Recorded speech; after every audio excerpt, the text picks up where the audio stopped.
Now that the introductory material has been completed, let's start talking about our first real fluid situation. So we're going to start out dealing with what's called hydrostatics, and hydrostatics is fluid that is not moving. So to begin this, let's actually not talk about a fluid for a second. Let's talk about a solid cylinder. So let's say I make this cylinder, make it out of your favorite material, whatever you want. We're going to place it on just a floor.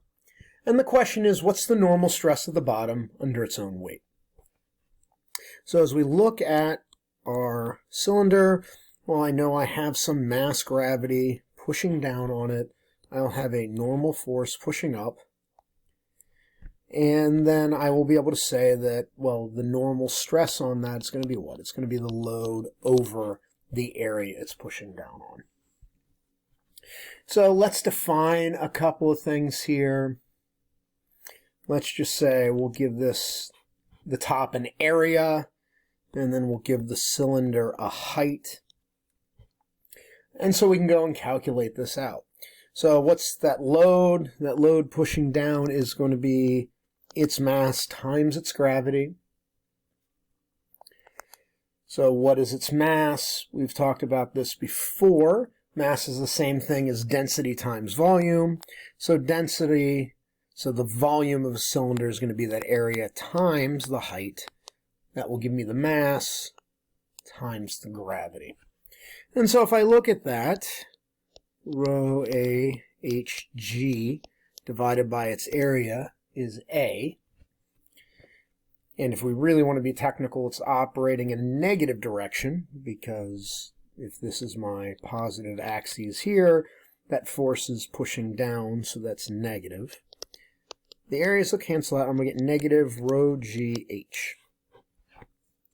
The one thing I want you to notice with this, though, is look at that stress, that equation for stress. There is no area there.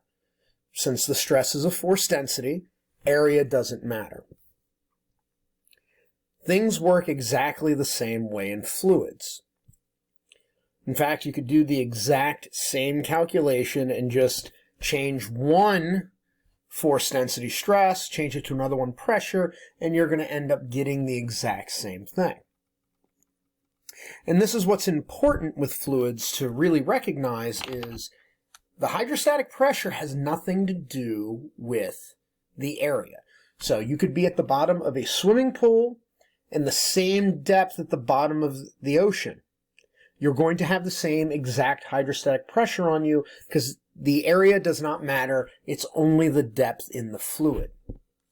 And this gives rise to what's called the hydrostatic equation. And the hydrostatic equation is the change in pressure with the change in z direction is going to be the negative of the specific weight of the fluid. Now, as you look at that, that means the farther we're going down in the depth, we have a linear relationship with the pressure, and it's going to change. So let's look at things from the way that the book does. This would be a picture out of the engineering manual. So if I look at something, and this is my positive z direction, this is my surface. It could be a grounded surface, it could be the surface of water, it really doesn't matter. We're going to have 2 points. We're going to have point 1, we're going to have point 2. And I just noticed this should say 2, not P. This distance here from the floor to 1 is Z1, floor to here is Z2, and then you could call the difference between these two, this would be the height between the two of them.